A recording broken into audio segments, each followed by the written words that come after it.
आता घेऊया शहरातील महत्त्वाच्या बातम्यांचा वेगवान आढावा।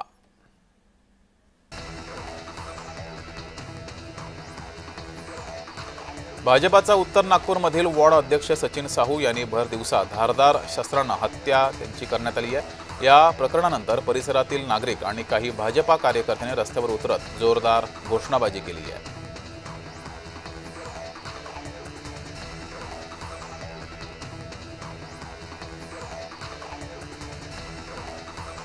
थकबाकी असणाऱ्या मालमत्ता धारकांवर पिंपरी चिंचवड पालिकेने जप्तीची कारवाई केली आहे। 35 मालमत्ता जप्त तर 105 नळ कनेक्शन खंडित करण्यात आले। 1 नोव्हेंबर ते 14 नोव्हेंबर या कालावधीमध्ये ही कारवाई केली आहे।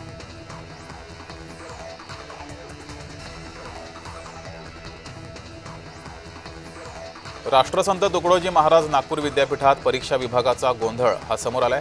26 नोव्हेंबरपासून सुरू होणाऱ्या पुरवणी परीक्षांसाठी अर्ज भरण्याची प्रक्रिया झाली, मात्र पोर्टलवर तांत्रिक अडचणी येत आहेत। काही विद्यार्थ्यांचे विषय पूर्णपणे गायब झालेत, त्यामुळे विद्यार्थी आणि महाविद्यालय चिंतेत आहेत।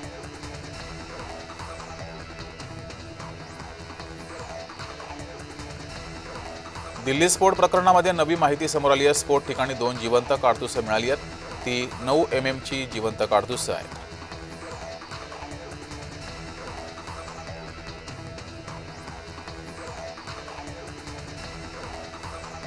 नवी मुंबई आंतरराष्ट्रीय विमानतळावरून पहिलं उड्डाण 25 डिसेंबर नाताळच्या दिवशी होणार आहे। फ्लाईट्सचे वेळापत्रकही प्रवाशांसाठी सोयीस्कर ठेवलंय। सकाळपासून ते रात्रीपर्यंत विविध वेळांवर दिल्ली, गोवा आणि कोचीसाठी फ्लाईट्स या उपलब्ध असतील।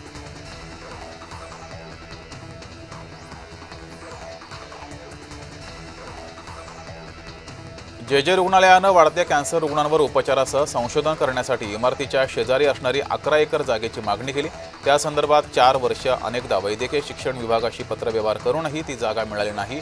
कॅन्सर रुग्णांना माफक दरात उपचार तसंच संशोधनासाठी या जागेची गरज असल्याचं रुग्णालय प्रशासनानं म्हटलं आहे।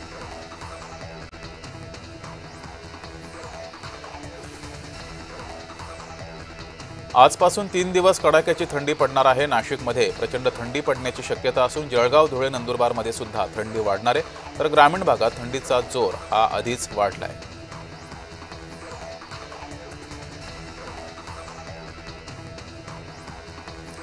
नाशिकच्या गोविंदनगरमध्ये संशयास्पद वस्तू आढळल्याने एकच खळबळ ही उडाली।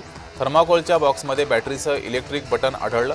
नागरिकांमध्ये घबराटीचं वातावरण होतं। तपासणीमध्ये वाढदिवस पार्टी कार्यक्रमामध्ये फोडले जाणारे फटाके असल्याचं निष्पन्न झालंय।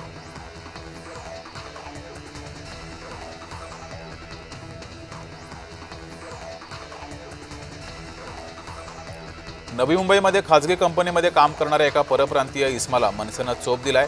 सदर परप्रांतीय व्यक्ती आपल्या कार्यालयातील महिलेला पैशासाठी अश्लील शिवीगाळ करत असल्याचं समोर आलं। त्यानंतर मनसे पदाधिकाऱ्यांनी या परप्रांतीयाला चोप दिलाय।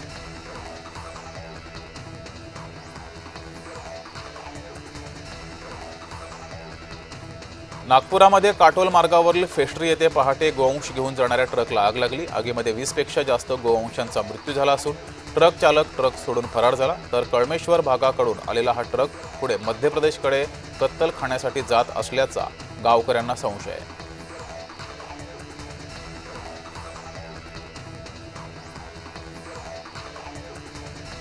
उत्तन विरार सागरी सेतू उभारण्यात येणार आहे। या प्रकल्पाच्या पहिल्या टप्प्याला मंजुरी मिळाली आहे। आता मुंबई पालघर दरम्यानचा प्रवास जलद, सुलभ आणि सुरक्षित होणार आहे।